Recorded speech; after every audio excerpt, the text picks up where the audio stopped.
Rahu in the 8th house is one of the most criticised position in the shastras.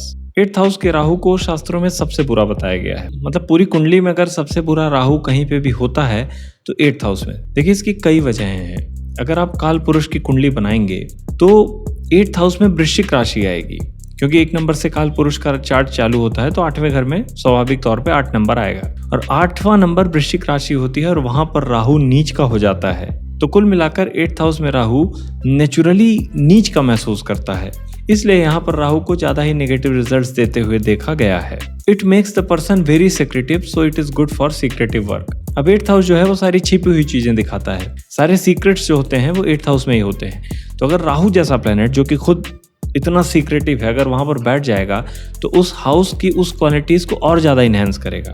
तो इसलिए 8th house में जब राहु बैठता है तो व्यक्ति बहुत ही ज्यादा सीक्रेटिव हो जाता है। मतलब गलत चीजों को वैसे बड़े बड़े कांड कर देगा लेकिन उसको छुपा के रख लेते हैं उन लोग। उनके पास ये टैलेंट होता है, इसलिए ऐसे लोग बहुत सारे जो रॉ में होते हैं, दूसरे देशों में एजेंट बन के रहते हैं, दूसरे धर्म को अपना लेते हैं और बड़ी ही मतलब आसानी से वहां पर रहते हैं। उनकी सबसे बड़ी वजह है राहु। राहु ही एकमात्र ऐसा प्लेनेट है जो आपको बहरूपिया बना सकता है। आपको कोई पहचान ही नहीं पाएगा कि आप हैं कौन। ये क्वालिटी 8th हाउस राहु में देखी जाती है। Third point is tendency of victim consciousness. 8th house Rahu वाले कभी भी अपनी गलती नहीं मानते।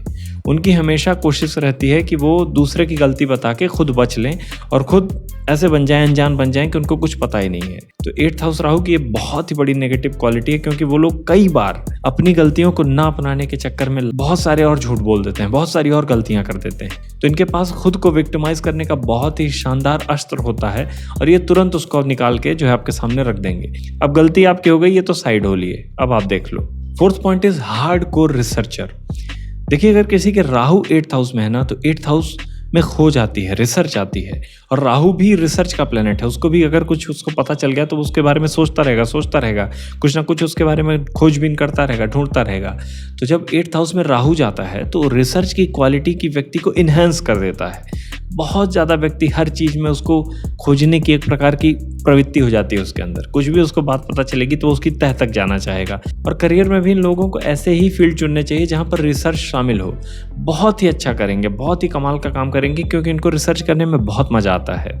फिफ्थ पॉइंट है डिस्प्यूट ओवर पेरेंटल प्रॉपर्टी।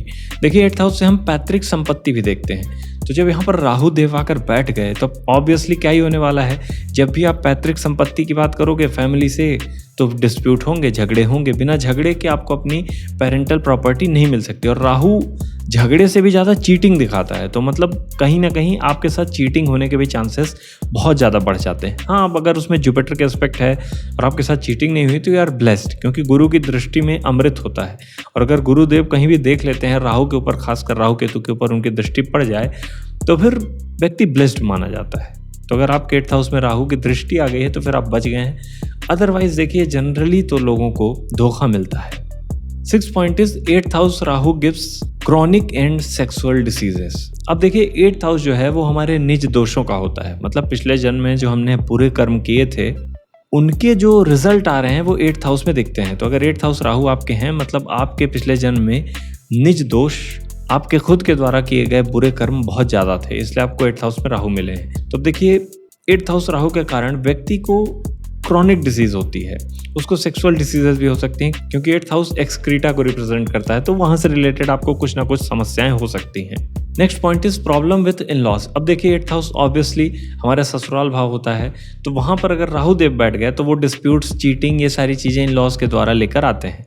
तो आपको थोड़ा आपके साथ धोखा हो सकता है, सो बी प्रिपेयर्ड।